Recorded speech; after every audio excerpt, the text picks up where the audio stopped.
Opini saya Dr. Oi kali ini akan membahas mengenai perbedaan dua penyakit lambung ya. Yang pertama adalah penyakit asam lambung atau yang dikenal sebagai GERD. Yang kedua yang perlu dibedakan dengan GERD adalah penyakit lambung atau yang disebut sebagai penyakit MAH atau gastritis ya, keradangan pada lambung ya. Mengenai GERD, Anda bisa simak lebih banyak lagi di video saya tentang GERD, penyebab dan cara mengatasinya. Kemudian kalau MAH, ini saya jelaskan pada video kali ini. Tetapi kembali pada perbedaan yang signifikan adalah pada keluhannya, yaitu keluhan pada GERD itu pada dada bagian tengah, terasa tidak nyaman ataupun nyeri. Nyerinya bisa dalam bentuk terbakar atau teriris. Sekali lagi, keluhan GERD atau penyakit asam lambung adalah pada dada bagian tengah, itu yang spesifik, yang khusus. Sedangkan penyakit lambung atau MAH itu keluhannya di ulu hati. Itu ada perbedaan yang signifikan. Sedangkan keluhan-keluhan yang lain hampir sama, seperti mual, muntah, bersendawa, kembung, dan sebagainya, hampir sama ya keluhannya. Kemudian penyebabnya juga demikian, adalah sama juga, yaitu berkurangnya asam lambung.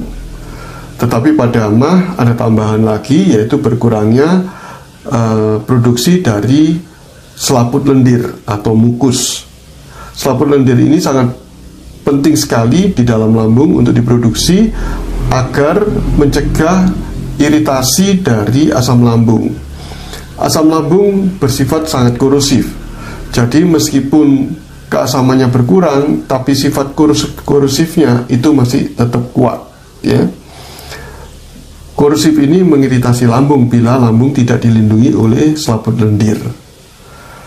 Sehingga ketika terjadi produksinya berkurang kedua-duanya, terutama mukus atau selaput lendir ini, maka lambung seperti tidak terlindungi.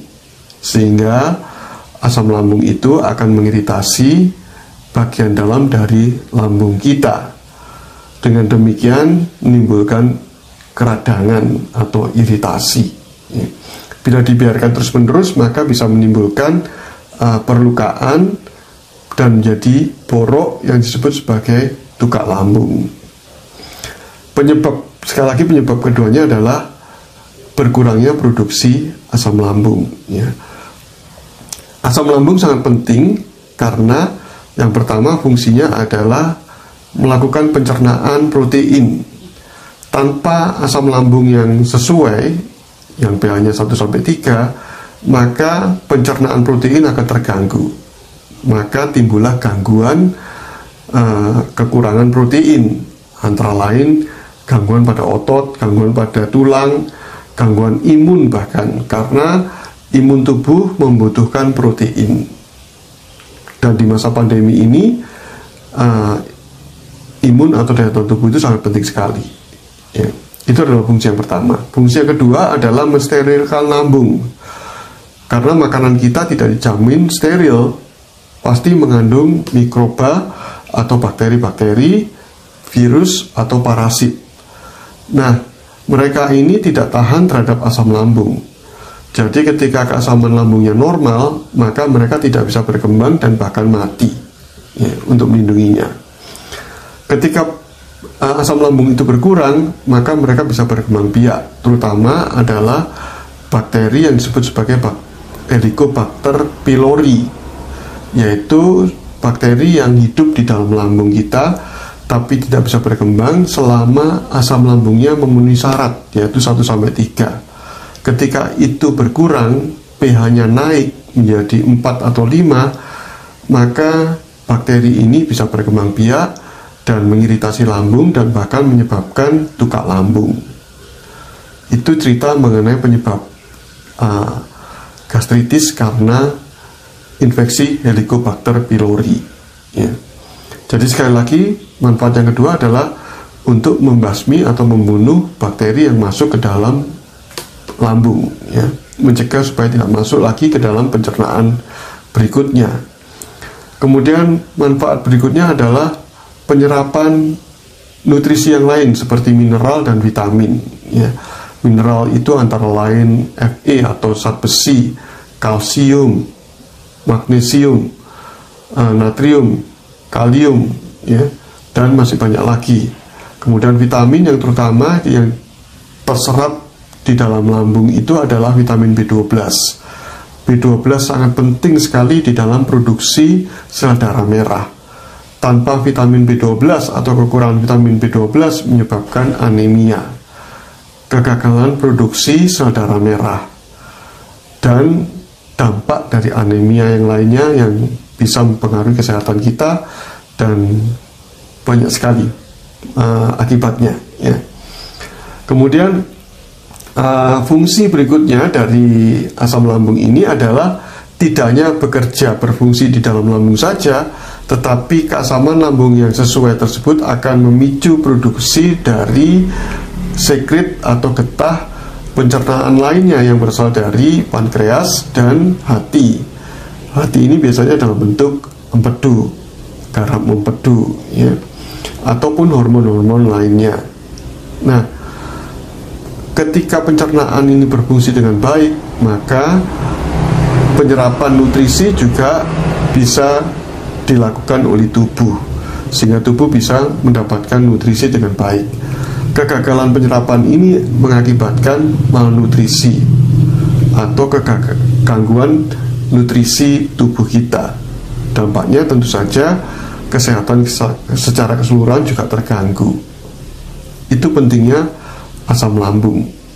Ketika asam lambungnya berkurang, kemudian kita gagal memahaminya, dan itu dianggap sebagai asam lambung yang terlalu banyak, maka kita minum obat-obatan untuk menurunkan asam lambung itu. Itu yang banyak dijual di pasaran, yang secara bebas maupun harus dengan resep dokter.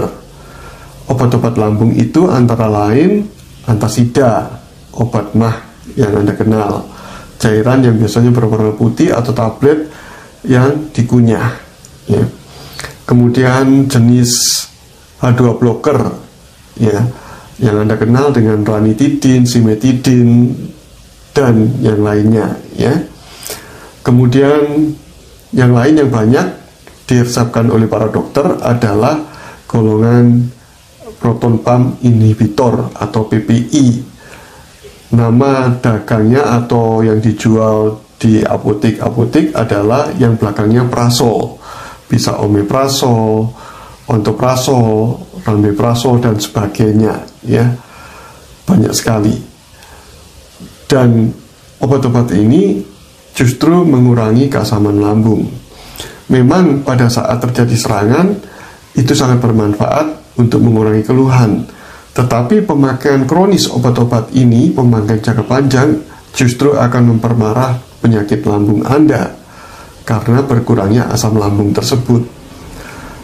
Sekali lagi, berkurangnya asam lambung mengakibatkan pencernaan nutrisi juga terganggu, berakibat malnutrisi, sehingga kesehatan secara keseluruhan terganggu. Asalnya dari mana? Gangguan dari asam lambung kita jadinya. Karena itu penting sekali memperhatikan keasaman lambung itu. Penyebabnya sama dengan penyebab GERD atau penyakit asam lambung, ya. Anda bisa simak penyebabnya di video saya yang lainnya, dan juga bagaimana solusi untuk mengatasinya. Atasi solusinya, saya bocorkan saja bahwa penyebab utama dan tersering adalah stres, terutama stres psikologi. Atasi itu. Bila informasi ini bermanfaat bagi Anda, silakan bagikan kepada yang lainnya. Terima kasih sudah menyimak video dari saya ini. Salam sehat dari saya, Dr. Oi.